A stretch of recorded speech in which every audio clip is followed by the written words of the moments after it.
Hamas ने 199 इजरायलियों को बंधक बना रखा है। हमास ने इन बंधक बनाए गए लोगों को गाजा पट्टी में कैद किया है। इजरायली सेना की तरफ से इसकी जानकारी दी गई है कि कुल 199 लोगों को आतंकवादी संगठन हमास ने बंधक बनाया है। आईडीएफ के प्रवक्ता की ओर से कहा गया है कि अब तक 199 बंधकों के परिवारों को सूचित किया गया है कि उनके लोगों को गाजा पट्टी में रखा गया है।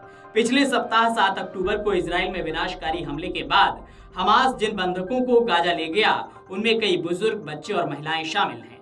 इजराइल का कहना है कि सेना के पास गाजा पट्टी में हमास द्वारा बंधक बनाए गए लोगों के ठिकाने के बारे में कुछ जानकारी है। हम ये समझने की कोशिश करने के लिए बहादुरी से प्रयास कर रहे हैं कि गाजा में बंधक कहाँ हैं और हमारे पास ऐसी जानकारी है। हम ऐसा कोई हमला नहीं करेंगे जिससे हमारे लोगों को खतरा हो।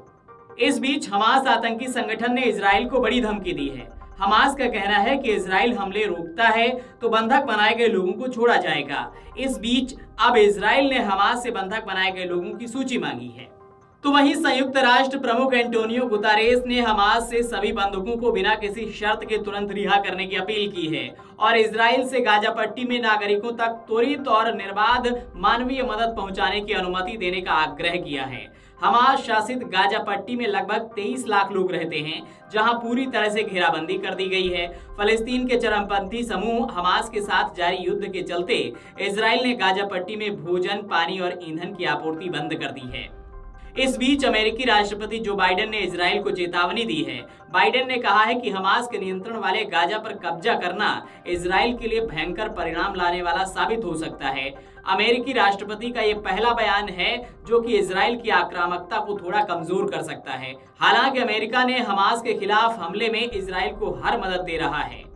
बता दें कि हमास द्वारा सीमाओं का उल्लंघन करने के एक दिन बाद इजराइल ने फलस्तीनी आतंकवादियों के खिलाफ युद्ध की घोषणा की थी। हमास के हमले में अब तक 1400 से ज्यादा लोगों की मौत हो गई है, जिनमें मुख्य रूप से नागरिक थे जिन्हें गोली मार दी गई, चाकू मार दिया गया और जला दिया गया। 7 दिनों की लगातार बमबारी ने पूरे गाजा को बर्बादी की कगार पर लाकर खड़ा कर दिया है, जिसमें दोनों पक्षों के 4000 से ज्यादा लोगों की जान चली गई है।